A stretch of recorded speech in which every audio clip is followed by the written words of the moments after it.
Hi children, welcome to our channel.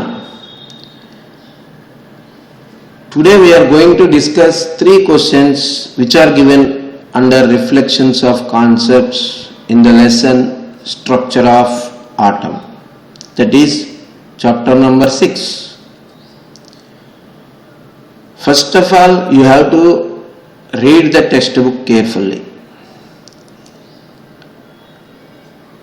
And you have to note the important points in a notebook. To get 10 by 10 grade points, it is better to read textbook many times. మీరందరూ text బుక్ని బాగా చదివినట్లయితే 10 by 10 grade పాయింట్లు చాలా సులభంగా సంపాదిస్తారు. Concept పై మంచి grip సాధిస్తే 10 by 10 గ్రేడ్ పాయింట్ సాధించడం ఎంతో కష్టం కాదు.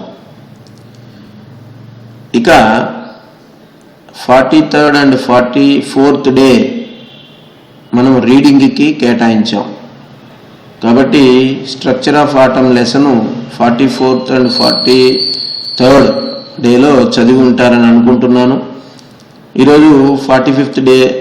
దీంట్లో రిఫ్లెక్షన్స్ ఆఫ్ కాన్సెప్ట్స్ క్రింద ఇచ్చినటువంటి 3 క్వశ్చన్స్ చక్కగా మీకు అర్థమయ్యే విధంగా వివరిస్తాను. ఫస్ట్ ఏం చేయాలి అంటే మీరు టెక్స్ట్ బుక్ చదవాలి. తర్వాత కాన్సెప్ట్స్ అర్థం కావాలి అంటే ఈ వీడియోస్ చూడాలి. అలాగే క్వశ్చన్ ఏ విధంగా ఇచ్చినా రాయడానికి మీరు రెడీగా ఉండాలి. అంటే క్వశ్చన్ ముందు చాలా చక్కగా అర్థం చేసుకోవాలి. దానికోసం చిన్న చిన్న పార్ట్స్గా క్వశ్చన్ని డివైడ్ చేసి దాని అర్థాలని తెలుసుకోండి. ఇక అడిగినంత వరకే ఆన్సర్ రాయడానికి ప్రయత్నం చేయండి. Let us see first question. What information does the electronic configuration of an atom provide? ఇక్కడ క్వశ్చన్ చదవగానే మనకు అర్థం కావాలి ఏమిటి ఇచ్చారు ఇక్కడ. What information does the electronic configuration of an atom provide. Electronic configuration of an atom ఇది తెలవాలి మనకి ముందు. అసలు ఎలక్ట్రానిక్ కాన్ఫిగరేషన్ అంటే ఏమిటి అది తెలిసిన తర్వాత దాని నుంచి ఏ ఇన్ఫర్మేషన్ వస్తుందో మనం చెప్పవచ్చు. ఎలక్ట్రానిక్ కాన్ఫిగరేషన్ అంటే ఎలక్ట్రాన్స్ ఒక ఆటంలో ఎక్కడెక్కడ ఉంటాయో చెప్పేది. Let us see example.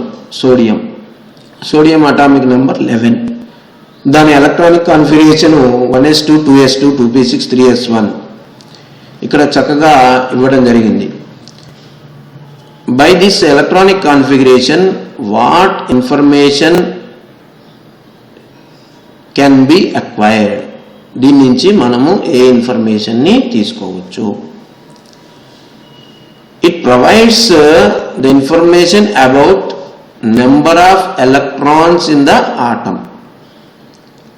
గుర్తుపెట్టుకోండి, ఇది చూడగానే ఎలక్ట్రానిక్ కాన్ఫిగరేషన్ చూడగానే మనం చెప్పేటానికి వీలుండేటటువంటిది number of electrons present in the atom అది చెప్పవచ్చు.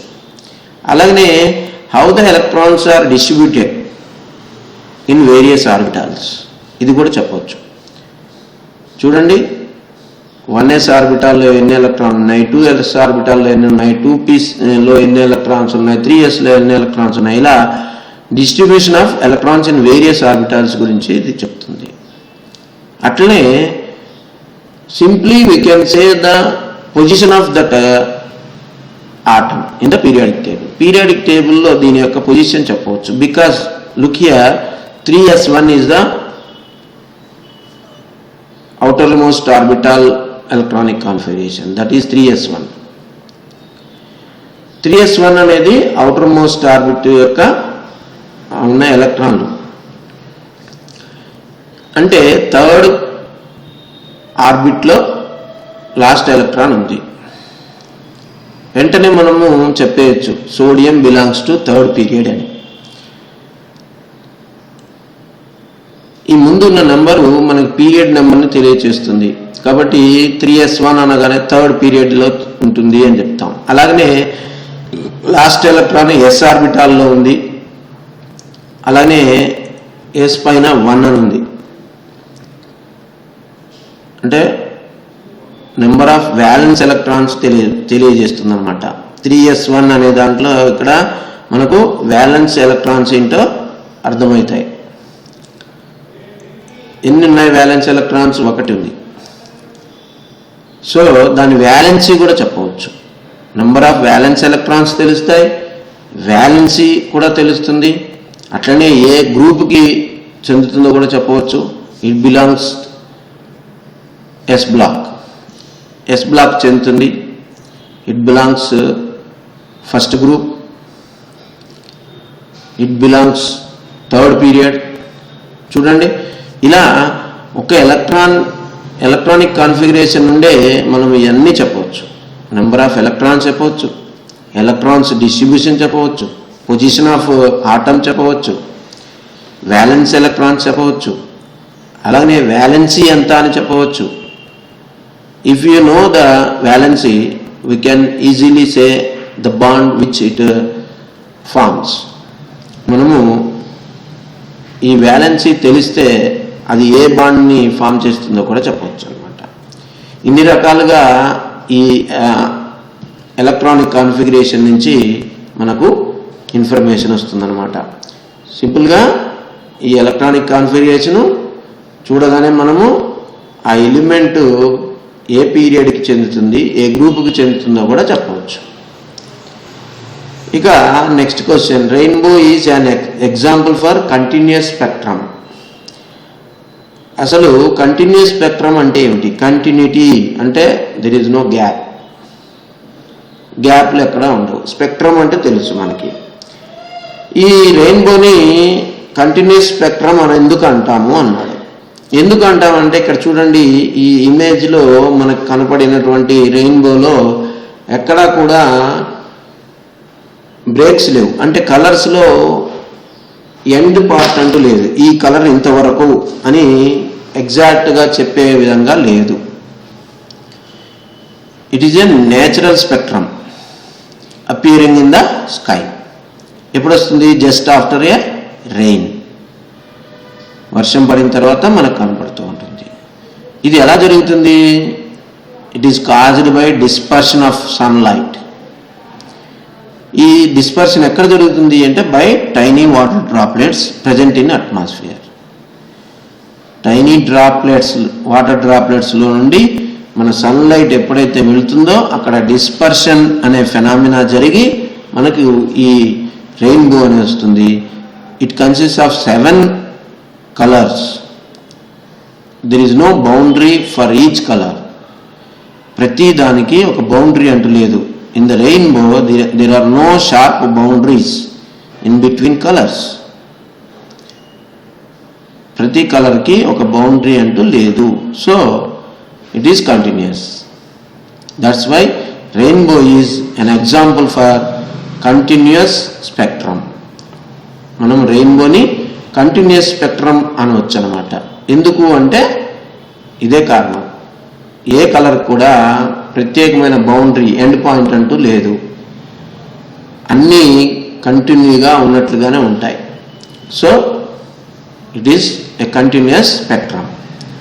Let us see next question. What is an orbital? How is it different from Bohr's orbit? ఇక్కడ ఆర్బిటాలు, ఆర్బిట్ ఈ రెండింటి డిఫరెన్స్ రాయడం మనం నేర్చుకోవాల్సింది, రాయాల్సింది. బోర్స్ ప్రకారం ఆర్బిట్ అంటే ఏమిటి, అలాగనే ఆర్బిటాల్ అంటే ఏమిటి? సింపుల్గా ఆర్బిట్ అనేది మనం చాలా సందర్భాల్లో వింటూ ఉంటాం. Our earth revolves around the sun. దాన్ని ఎర్త్స్ ఆర్బిట్ అంటాం. ఈ ఆర్బిట్ అంటే ఒక path. The path of electron which revolves around the nucleus is called its orbit. Electron nucleus చుట్టూ తిరిగేటటువంటి ఒక పాత్ని మనం ఆర్బిట్ అంటాం. The space around the nucleus where the probability of finding electron is maximum is called orbital. దీనికి difference చూడండి.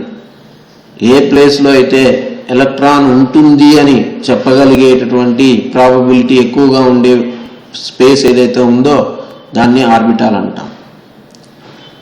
అదేమో path, ఇదేమో space. అది గుర్తుపెట్టుకోండి, దీని డిఫరెన్స్ తెలుసుకోండి. అది ఒక దారి, ఎలక్ట్రాన్ వెళ్ళే దారి. ఇదేమో స్పేస్, ఇది మొత్తము ఆక్యుపైజ్ చేసేటువంటి ప్లేస్. ఏ ప్లేస్లో ఉంటుంది అని ఎగ్జాక్ట్గా మనం చెప్పలేం. కాబట్టి the space around the nucleus wear the probability of finding electron is maximum.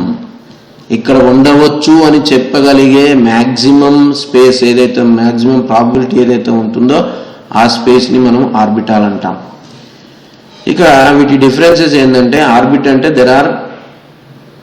ఏది ఆర్బిట్ని మనము KLMN అనే లెటర్స్తో రిప్రజెంట్ చేస్తాం. నీల్స్ బోర్ చెప్పాడు. తర్వాత ఆర్బిటాల్స్ అనేవి మనకు తెలుసు, SPDF అని చూపిస్తూ ఉంటాం. ఇంకా చాలా ఉంటాయి, ప్రస్తుతానికి మనకి ఈ లెవెల్కి ఇవే.